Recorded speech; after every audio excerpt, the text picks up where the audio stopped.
How's it going, Grill family? Dominic here over at Swine Life HQ with Mark right now. These guys have been hosting us all weekend long in their house. It's been just, I guess the only way I can put it is like going to the Olympics of food. We've just been eating day in, day out. It hurts a little bit, but it hurts in the good way. Starting to catch up. Exactly, yeah, it hurts in the good way. So we're actually getting going on some burgers today.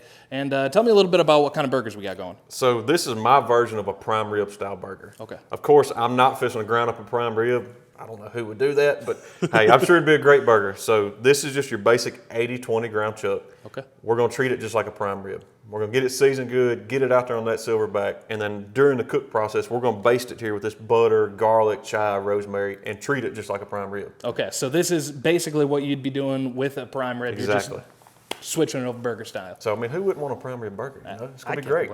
So we got mushrooms over here too. Tell me a little bit about those. So these are just baby portobello mushrooms sliced. We got a little bit of onion, a stick of butter. We'll let them cook. We'll probably slide them up underneath them burgers. That way it starts dripping, making kind of its own little au jus in the mushrooms. We're gonna top the burgers with it. Provolone cheese on top of that on a brioche bun. What more do you want? I mean, that's it. I'm not even going to give any input on that because it sounds like you got the perfect style ready to go. So I want to start eating. How long is this going to take us to cook? So the mushrooms will probably take 45 minutes to an hour. Okay. You know, just you really can't overcook a mushroom in my opinion. I mean, to just let it cook and let it do its thing. You want to get both of these vegetables and the basting butter on first while you're prepping your burgers. That way it gives these times for the garlic to roast and go ahead and start the cooking process on your mushrooms. The burger, I'm shooting for 45 minutes an hour. I mean, it's a 3/4 pound patty. It's not going to cook fast. Right. We got these gigantic burgers here. Why is there a reason we're going so big, or? Want it to cook slow. You know, we want to get all that flavor of that pellet grill, plus give us plenty of time to baste it with this garlic and rosemary. It's going to be great. Perfect. What? Just before we get going, what's the internal temp we need on these? Shooting for about 145. I want it to be a good medium rare, medium. You know, cook it to your preference, but that's how I like my burger. Okay. And then what we got the grill going at? 275. 275. All right. Let's get them out there. Let's roll.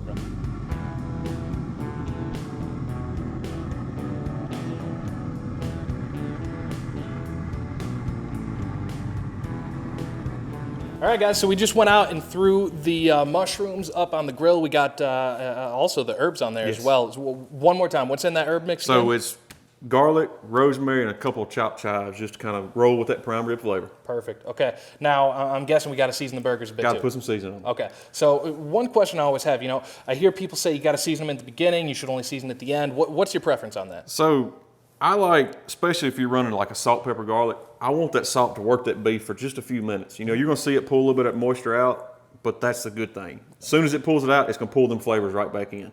So to me, at least 20 minutes ahead of time gives you plenty of time to get good flavor worked in them burgers, and hey, that way you're not rushing. So Right on. Sounds great. well, let's get some seasoning. Yeah, let's do it.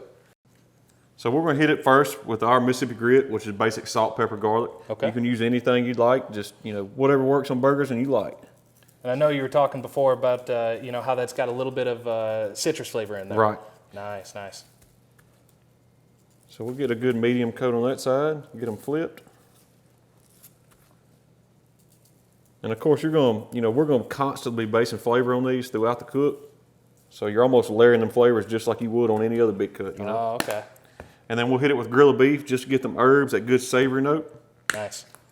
You know, one thing we always got to remind people, you know, just because you've got one rub doesn't mean you can't use a second rub. And that's it. Oh, we'll let these sit for, say, 20 minutes, and then we'll get them out there on that silverback. We are about to throw our big old prime rib style burgers on there. So we're going to get those all on the top shelf. Now, if we can just touch on this real quick. What do we got the grill at, and how long are we going to leave them on here? We're running 275.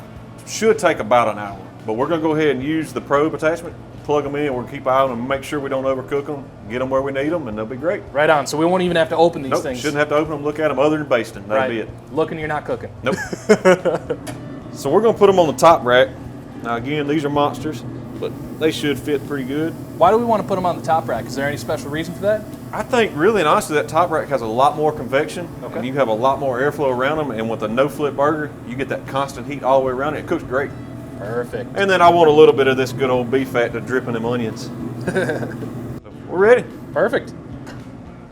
Awesome. Let's get inside and honestly, let's just wait around, eat a little bit more food. We still got some of that salmon left over, so let's go to town, man. Yes, sir. What we're going to be making today is a creamy mayo horseradish sauce that's going to pair well with any kind of burger you'd like. We're going to start off with a half a cup of mayo, You got 3 tablespoons of prepared horseradish, 2 tablespoons of sour cream, a teaspoon of apple cider vinegar, a little bit of chives, I'd say about a tablespoon, use how much you like, and then a tablespoon of black pepper. Hey guys, it's been about 30 minutes. We're sitting at about 115 internal. We're gonna go ahead and do the second baste with this butter. So as you can tell, all those herbs have roasted. I wish y'all could smell this. And we're just gonna make a mess. Drip as much of that butter as we can on them. Don't be hesitant. If some of that rosemary gets on top of them burgers, it's gonna be even better. And then while we're in here, we're gonna stir these mushrooms and onions around. They're starting to cook down and render really well. And then we'll get the lid shut. All right, so we just got back out here. We basted the burgers a few times. We took them and put them inside to rest for a little bit, right? Yes. So why'd we do that? So, of course, the burgers, they're all 3/4 pound burgers, but they're not gonna cook the same. So we had 1 or 2 that come off at 145 a little sooner. So we just panned them, let them all come off, let them rest for a few minutes. We'll get them back on and we'll top them. Okay, and first things first here, guys. This smell, unreal. It's not even funny. I'm trying to like get to these things, and he keeps fighting me off and telling me they're not ready yet, not ready yet. So let's get these give me things time. going. Give me Okay, time. Okay, all right. So we'll get them placed right back on here.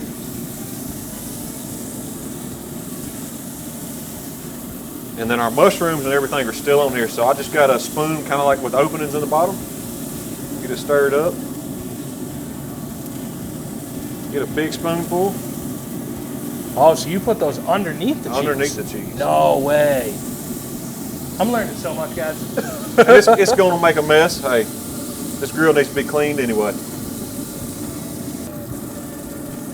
I wish we had scratch and sniff stickers to send with you with these videos, because this smell is just unreal. I've said it once, I've said it twice, I'll say it 6 more times. We'll go ahead and get these out of the way. Right on. Get the lid shut, let the cheese melt. We'll be building a burger shortly. I'm ready to eat. All right, guys, we just brought our burgers off the grill. We got the baste going. We did, what, 3 rounds of basting on them? Yes. Oh, got them up to 145 internal. 145. Okay, and then you kind of gave me a couple elbows to let you finish putting these together. What do we got to do here? We got to do anything to them before we eat, or we just dive in? Pretty much just enjoy it. Okay, so I'm gonna have to unhinge my jaw for this one. This is not a burger that you just go home and your mama makes. This is the kind of burger that's gonna take you down if you don't go at it hard. There you go. All right, let's get in here. Man, that's a hoss. Can you do it? Yeah. Oh, okay, Don't let's worry see. about you, I got this. Uh-huh.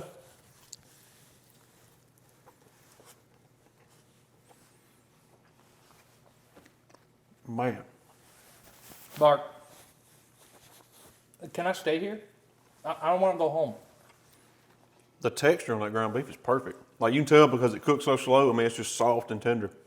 Yeah, man, I looked at this burger and I was immediately thinking this is going to be the best burger I've had in a while. Yeah, I can say it definitely is. Look at all that juice dripping off. I'm gonna have to go back in. Oh yeah, go in. My face is getting like juice all over it, but I don't care. I'm just gonna keep on going.